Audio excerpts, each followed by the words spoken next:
Okay, this is probably the one and only other painting I'm gonna do based off of a song, but unlike the painting I did for The Devil Went Down to Georgia, this one doesn't follow the story of the song itself, but rather the subject of the painting is based on the music video for the song. The song is called Little Fang, and it's one of those songs I found as a cringe little child watching Warrior Cat videos. I think I saw an animation with this song in it, but I ended up liking it enough that it followed me into my adult life, and I add it into most of my music playlists, even now. That's honestly how I've found a lot of my most favorite songs, just finding them randomly as a kid or teenager, and just keep listening to them as I grow up. And tell me if anyone else does this, and maybe it's because I would always watch the animations alongside any music, but I have full scenes play out in my head to go along with the songs, and in some ways, I feel like random songs and other such media I've been exposed to over my life has inspired some of the creatures and art I make today. Oh, and I almost forgot to say what I'm painting from the music video. So the music video,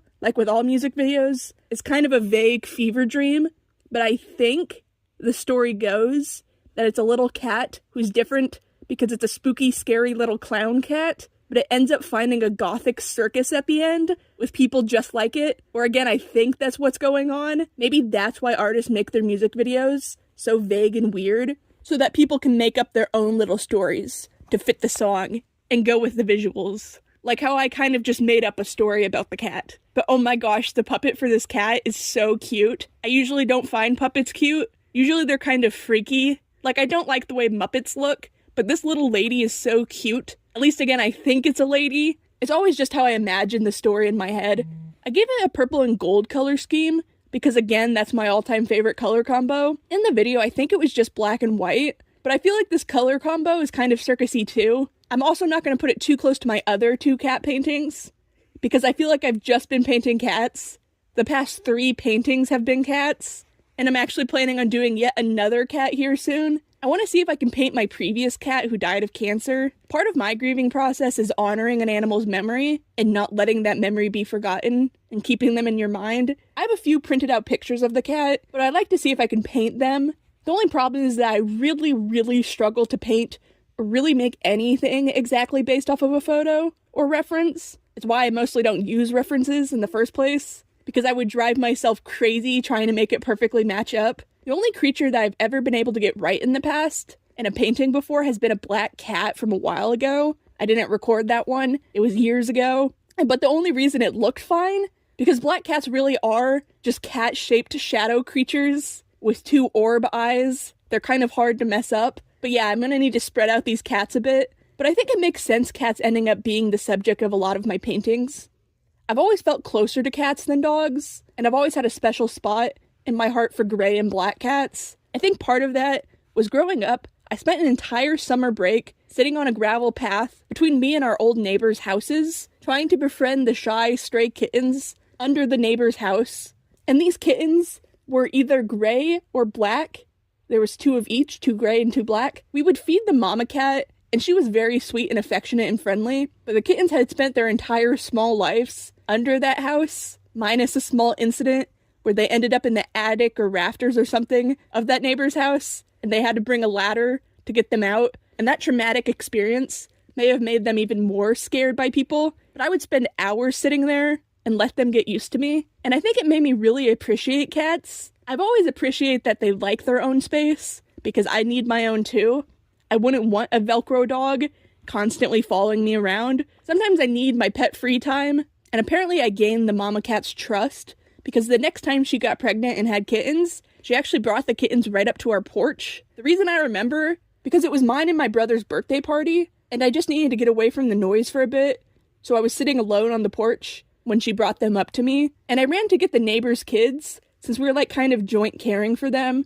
We fed them, but they lived under the neighbor's house, but they let us put food out for them on their property. They had a kid a year or 2 younger than me, but they never really sat out there or interacted with the cats like I would. These ones, I think, were what we would call diluted tortoiseshell cats. They weren't just a solid color of gray or black. But even after making them a little box with blankets and food and water, the new kittens still started wandering a bit, but they were just still barely able to walk, and we had roads on every side of our house. And even if they just passed our lawn a little bit, they would be in the road. And it ended up in one of the kittens being hit by a car. I remember being so upset.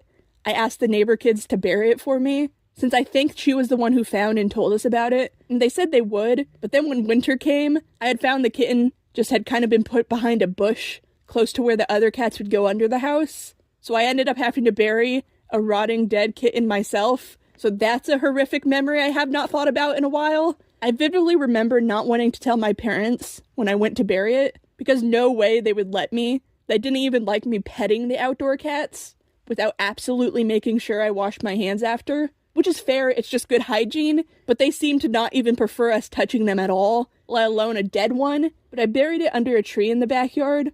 I remember picking out a nice spot. The tree grew flowers every spring and it had nice purple pretty leaves, so I deemed it a nice enough spot. I remember always having a grudge growing up that they didn't bury the cat, but maybe they were traumatized too. But then again, I never really liked that neighbor. When I was like 11 and she was like 10, she asked if I was pregnant, and that started my body confidence issues growing up. But their mom was chill. I fell off of a swing once, and she saw it and made sure I was okay. I haven't thought about those neighbors since we moved out of that house and moved into the country. And there is when our childhood pets finally started getting old and dying off.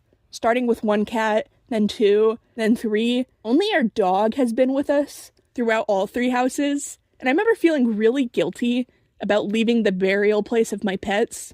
But it's not like I was about to dig them up and haul the corpse that may or may not even be there at that point to a different property. But I found with grief that I just need to find a compromise that makes my heart feel better. And for me, that was getting some soil and rocks from that area where they were buried along with their actual gravestone. And I plan to make a small little memorial section in our garden when we finally get that planted. We still don't even have grass in the backyard yet, but it would give me a nice spot to go and think about and honor them. And that's basically what a gravesite would be, just a place where you can go and think about deceased loved ones. And it was something that made me feel less bad about leaving them and their bodies back at the last house.